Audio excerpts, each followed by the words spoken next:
As long as he crossed this stretch, he'd reach the Wind and Thunder continent. The problem now is that getting through clearly wasn't that simple. Lin summoned his wings and kept his altitude in check. He didn't fly too fast, but made sure to focus on his surroundings. Things looked calm enough, but lightning still struck him from time to time. Luckily, compared to the corpse realm, the lightning here felt weaker and didn't bother him much. Before long, the sea below whipped into spirals from the roaring wind. That was when Lin noticed movement in the distance. He realized creatures actually lived here. People liked to call them flying fish. Their bodies were flat and slim, and their mouths narrowed into sharp blades. They moved in massive groups. However, none of them ended up attacking him. Only then did Lin realize he'd accidentally flown right into their territory. They filled every direction, and now he understood why the record said a team of 50 was recommended to cross this place. Suddenly, he spotted the biggest one in the swarm. His detection spell flagged it as the Flying Fish Lord, a level 75 boss with decent stats and a special trait that greatly enhances its speed. Lin compared its attributes to those of his recent enemies and figured it still came up short. The boss soon locked onto him, but Lin stayed calm. He immediately summoned his legion of skellies. In the blink of an eye, they surrounded the fish from every direction. Time to see who had the numbers advantage. Without hesitation, he cast Skeletal Prison, and countless bone shackles snapped around the entire swarm. The Lich General began chanting, buffing, and wrapping the skeletons in fire rings. For a mess like this, AoE attacks were obviously the go-to. The little skellies jumped right into the fray, hacking and slashing like machines. In just moments, Lin got a flood of messages, and every level 72 flying fish handed him 4.3 million experience. While a bunch of them went down fast, the boss finally made its move. The boss unleashed its first skill, Piercing Wind, and the air nearby twisted into drilling gusts that instantly shredded 3 skeletons. Then it rushed in and took out 2 more with its mouth. Lin didn't feel like dragging this out. The bigger the crowd, the better his odds anyway. A grin crept across his face as he started channeling Corpse Explosion. The first blast rolled into the next, chaining across the sea like fireworks. He couldn't help but feel a little nostalgic, saying this kind of chaos always hit the spot. The boss never stood a chance. The system announced its death, rewarded him with 6.6 million experience, a near-legendary weapon, and a chunk of flying fish essence that, after use, can permanently boost lightning resistance. That part actually surprised him, and he noted how this turned out to be a nice bonus. While he was checking his loot, fire suddenly flared at his feet. A fire pillar suddenly engulfed him in an instant. He came out unharmed, but he wasn't happy about it. He shouted for whoever did it to show themselves. A group of dark figures appeared not far away, and there were plenty of them. Their leader stepped forward and demanded that he hand over the flying fish essence. Lin found the whole thing laughable because he killed the boss himself, so why would he give anything away? The leader introduced himself as Kalide and claimed their team had spent a ton of effort hurting the boss here. From his perspective, Lin had stolen their kill. Lin had no intention of getting his hands dirty again, so he tried to reason with them first. He questioned why none of them showed up when he was actually fighting the boss, yet they popped out the moment it died. The whole group acted like logic didn't apply to them. Meanwhile, Kalide said he has no plan to argue and claimed this was Lin's last chance to hand everything over. Weapons came up behind him in a flash, almost like they were trying to threaten our boy. Kalide was still mid-threat when Lin cut in with a smirk, tossing back a casual, "Or what? Are they gonna kill him?" That alone showed how little patience he had left, and by now the whole bunch had certainly gotten on his nerves.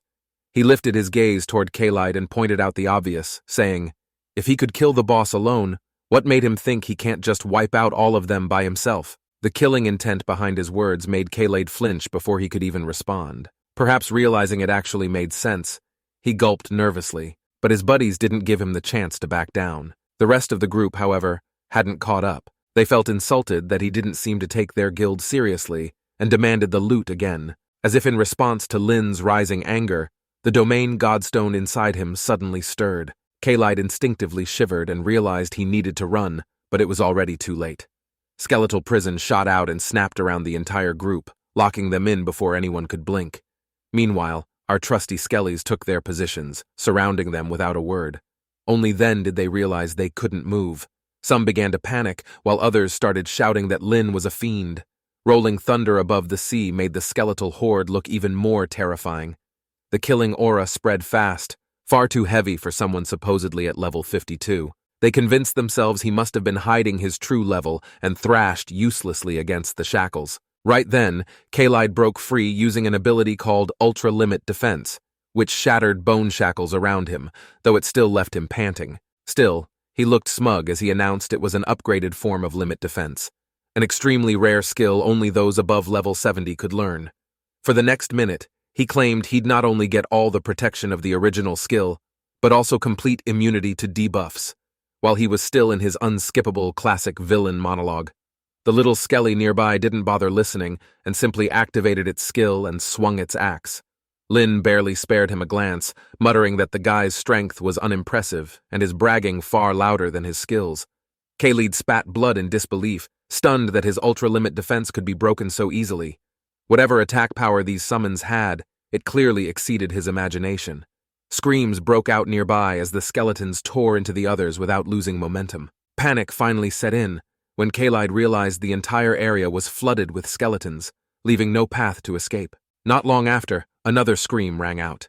Someone had already died. He gulped nervously, then took a deep breath and made up his mind. Drawing his longsword, he declared that he would suppress the fiend with his own blood, then activated the holy sacrifice. The rest followed his lead without hesitation. Hearing the word sacrifice immediately reminded Lin of the demon worshippers summoning the flame demon lord, and he said it sounded a little too similar. Golden light coiled around each of them, and a second later, they drove their blades straight through their own bodies. Blood poured out non-stop, yet they still howled their plea for divine descent. A brilliant gold light flared outward, and then a towering blonde angel baddie with massive wings appeared midair. Kalide, shaking with excitement, begged her to kill our boy. Lin's brows drew together at the sight of an angel.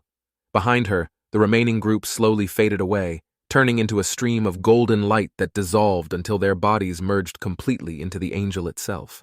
The angel's form solidified bit by bit, and the first thing she registered was the overwhelming death energy around her. She immediately labeled Lin a heretic fiend and declared that only holy fire could judge him. At the same time, Lin's detection spell revealed she was an angelic saint spirit, a pseudo-divine level being summoned through the cultist's life sacrifice. However, her existence would last no more than 5 minutes. He honestly didn't get why he was being treated like some sort of evil being when he hadn't done anything wrong. Still, he activated mighty soldiers nonetheless. He recalls that a pseudo-divine level is sorta equal to the Flame Demon Lord's avatar from last time, and believed it wasn't necessarily invincible. The angel moved in the next instant. A sharp cry cut through the air as she raised her hand, and a massive palm took shape above the sea.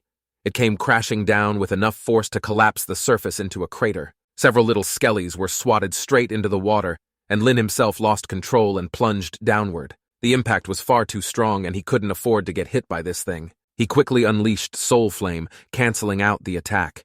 The angel clutched her head, veins tightening across her forehead, unclear whether the pain or anger. Then her wings opened wide, and holy fire burst across her body. Any skeleton that drifted close instantly caught on fire. Lin recognized that if the fire stayed active, his skellies couldn't get near her. The blaze spread fast, so he reinforced his skeletal armor to buy time. Even then, it melted soon after taking a direct blow. Staying close was a bad idea, so he shot toward the distance without looking back. She wasn't easy to deal with, but he notes that a divine being could be fought with divine power. With that in mind, he pulled out a drop of the poison god's blood and commanded the Lich General to his side. The moment the blood fused into the general's body, a new aura ring was unlocked, called the Poison Ring. Layered over the existing flame ring, it spread across every skelly in the area. Anything within 500 meters would take 10 points of strength damage per second, and the effect stacked indefinitely. That's kinda OP, not gonna lie. Anyway, as the poison rings lit up across each skeleton, they charged at the angel again. She seemed mildly surprised when she realized it was poison, though she scoffed at how weak the damage felt at first. Another heavy strike from her palm scattered more skeletons into pieces. However, Lin could summon replacements non-stop, and our boy knows better than anyone that his undead legion had no true limit. One aura alone might not matter, but infinite stacks would eventually grind her down. Time went by, and the angel eventually caught on and realized the poison wasn't fading at all, but rather compounding, growing stronger with every passing breath. She looked confused and wondered what the hell was going on.